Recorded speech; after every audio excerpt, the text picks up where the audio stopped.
Wow, after playing all night, you're still stuck on this level? Yeah, I don't know, but the longer I keep playing, the harder it's getting to defeat any of the bacteria.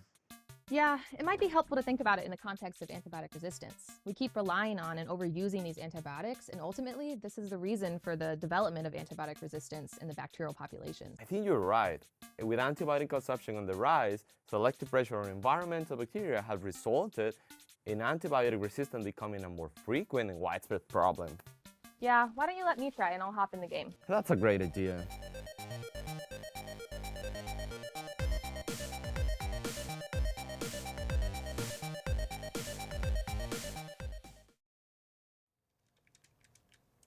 In the last 20 years, antibiotic consumption by humans has increased by more than 14%.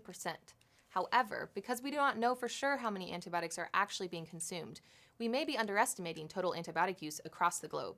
Either way, we know that on average, approximately 70% of antibiotic compounds are excreted in an active form that might reach the environment through several ways. Antibiotics and antibiotic-resistant bacteria can enter the environment in fecal waste from point source discharges such as raw sewage, stormwater, effluent from wastewater treatment plants, and industrial sources. Non-point source discharges such as agriculture, forestry, wildlife, and urban runoff can also be important origins of fecal waste containing antibiotics and antibiotic-resistant bacteria. In the environment, the feces from humans and animals might contain several pathogenic bacteria that enhance the spread of AMR. Some of these species include Campylobacter, Salmonella, Shigella, Pseudomonas, and Vibrio. The time it takes for antibiotics to degrade in the environment can range from a few hours to hundreds of days. But because of the lasting effects that even the smallest residues and environmental factors can produce, as the antibiotics are degrading, more are steadily replacing them, which leads to selective pressure. With increasing resistant environmental bacteria, we are now worried about the implication on clinical pathogens.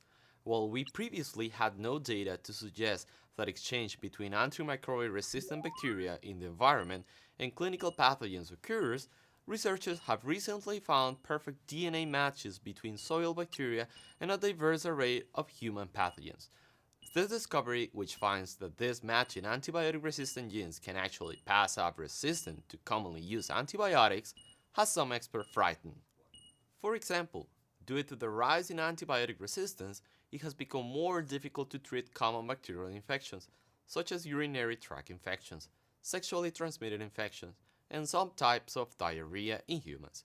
Antibiotics like ciprofloxacin, which is used specifically for urinary tract infections, have been found to be met with such a strong resistance from human pathogens that it could render those antibiotics up to 93% ineffective. So, because of increasing resistance, we are seeing more people in hospitals, more treatment failing, and in some cases, even deaths. Although antimicrobial resistance is mainly a public health issue, its consequences can affect several aspects of our daily lives, like healthcare costs, food production, poverty and inequality, and the global economy. Experts have estimated that each year in the United States alone, antibiotic resistance has cost $55 billion. This includes $20 billion for healthcare costs and $35 billion for loss of productivity. On a global scale, lower-income countries will be affected the most, causing even more poverty. Over time, the gap between low and high-income countries will continue to grow, as antimicrobial resistance will cause livestock production and trade to decrease due to the treatments for animal infections becoming less effective. As a result, we will see elevated prices of animal products. Another aspect of our lives that is surprisingly entangled in the antimicrobial resistance crisis is climate change. As global temperatures rise, we will see a significant uptick in antimicrobial resistance. That's because temperature directly impacts bacterial processes and infections. Under the right conditions, bacterial growth and population density will increase, which in turn will also increase the rates of antibiotic resistance. For example, the surge in heat and humidity might cause an increase in the number of salmonellosis cases reported worldwide.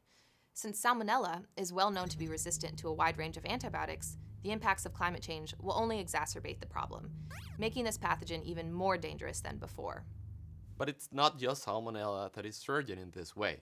Nowadays, it is common to find bacteria that are already resistant to several antibiotics. In fact, some bacterial strains have acquired resistance to practically all of the available antibiotics in hospitals, including the newest ones. These multi-drug resistant bacteria have become huge threats in clinical environments, making a minor surgery a potential nightmare for physicians. Undoubtedly, this growing resistance is a huge problem that our planet faces today.